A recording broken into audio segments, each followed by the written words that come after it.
although I was the lead for biodiversity at UNDP, I'm actually an economist, and I started my career first doing econometrics in Europe and in the textile industry, and then working in the Ministry of Finance.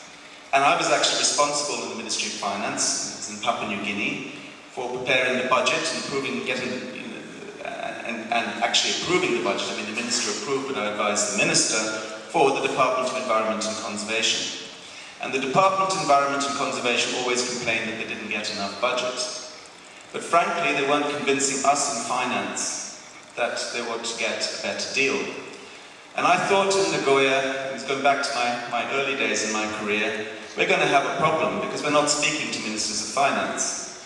So BIOFIN was born out of a recognition, at least on our side, that we needed to change the tenor of the discussion to sort of recognize what ministers of finance look at and to start from that as the operating point in terms of discussing our financing needs. Now, the heart of the matter is the ministries of environment feel disenfranchised. They don't feel that they're getting a good deal. At the heart of the debate that's taking place here on finance is a request that developed countries put more money on the table through ODA to biodiversity. But why are they doing that? The question is, the answer is really they're not getting enough of a good domestic deal. And the reason is they're not making the case. And ministers of finance look at budgets in aggregate. They don't separate between ODA and domestic finance. They look at all the resources available. And ultimately, it is the Ministry of Finance that's going to have to set the priorities in terms of how ODA is spent.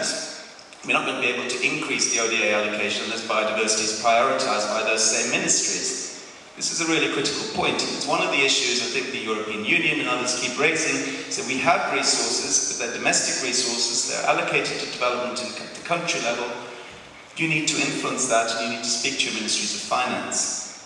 Now, there's another reason why we need to speak to ministries of finance, and that is the amount of money you need to address biodiversity loss will be very much determined by your policy choices.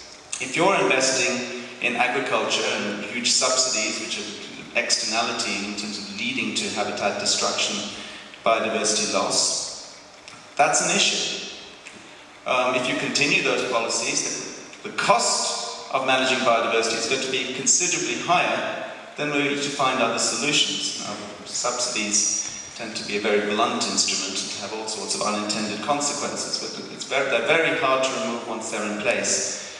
But obviously, ministries of finance play a key role in terms of the management of subsidies. So it's another key reason why you need to work with them, because ultimately, finance, and public finance, I didn't even talk about private finance yet, plays a key role in terms of determining the incentive structure in an economy in terms of defining how resources are allocated and ultimately, therefore, the threats to biodiversity.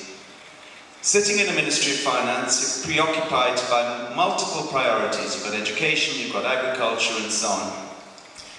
Now, in our world in biodiversity, we think that if we sort of provide economic data, that will be sufficient to change the cost-benefit calculus of that minister to invest in biodiversity. But I found in UNDP, where we invested in a lot of economic studies, and we provided all sorts of great headline numbers, you know, biodiversity is worth XX billion here and another billion there, or 3 trillion, as the figure cited in terms of the value of the oceans in terms of global income every year.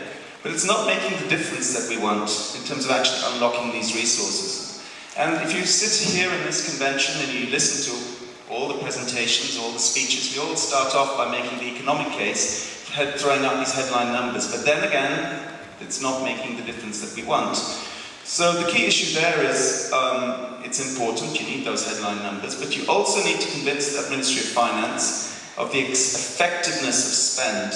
So I give you a budget, do I spend it? Many ministries of environment have very low delivery rates, that is, their disbursement over the course of the year is often pitifully low. And I know there are issues, budgets get cut, it's difficult to operate, and so on and so forth. But notwithstanding that, they often are rather weak, looking at across the spectrum of government institutions in terms of spending resources. And secondly, they're not very effective at sort of explaining to a Minister of Finance as to how effective they've been in achieving their objectives. And that's another key issue. You know, if you don't actually come to the table, understand how the Minister of Finance is looking at the budget and looking at you as an institution to see how effective you are. Are you a good bang for your buck? You're not going to get anywhere. And so that is how BIOFIN was born. It was a recognition that we needed to have a tool that allowed us to work with ministries of finance, through ministries of finance, led by ministries of finance ideally. We haven't quite achieved that. That's some of the issues that we have in terms of institutional turf wars that we play, that ministries of environment have wanted to keep BIOFIN within their ministries rather than actually cede it to the ministries of finance, even though that might ultimately give them more resources. Okay, so that's how it was developed, and I have sitting here today looking to see in terms of where we stand on it. I'm very proud that we conceived it. I think it's actually this approach is going to be very important, and it's sort of the sea change in our thinking in terms of how we deal with it.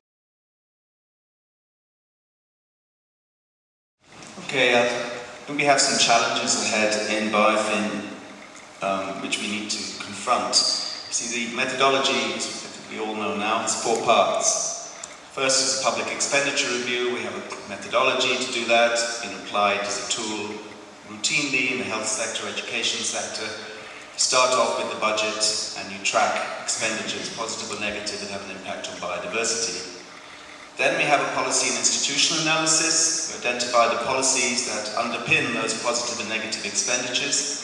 And then the institutions who are spending those resources, and you ask how effectively they're spending it. You can do a delivery analysis.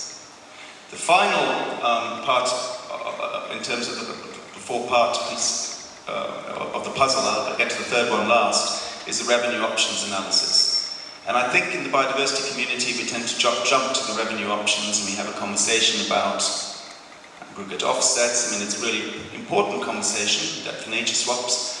But there's a 3rd part that really is the nettlesome one, and that's the costing. And that's really nettlesome because those costs determined by the strategies you take. Let's take a simple example. You know, you have a problem with overfishing. You're a small island state. You have one coastal vessel able to track fishing vessels, and you put it out to sea, and it goes out indiscriminately and looks at these fishing vessels. Well, that's a rather ineffective way to sort of to achieve compliance with your fishing policies and prevent overfishing. Add a satellite-based tracking system, and that changes the parameters quite drastically. And then put in a system in place where there really is a heavy penalty if you get caught. You have some means of impounding that ship, as was tested in UK territory of Diego Garcia, where they used the US Fifth Fleet to actually track, I think it was Taiwanese fishing vessels, illegally fishing in the waters there, and impounding the vessels and actually selling them.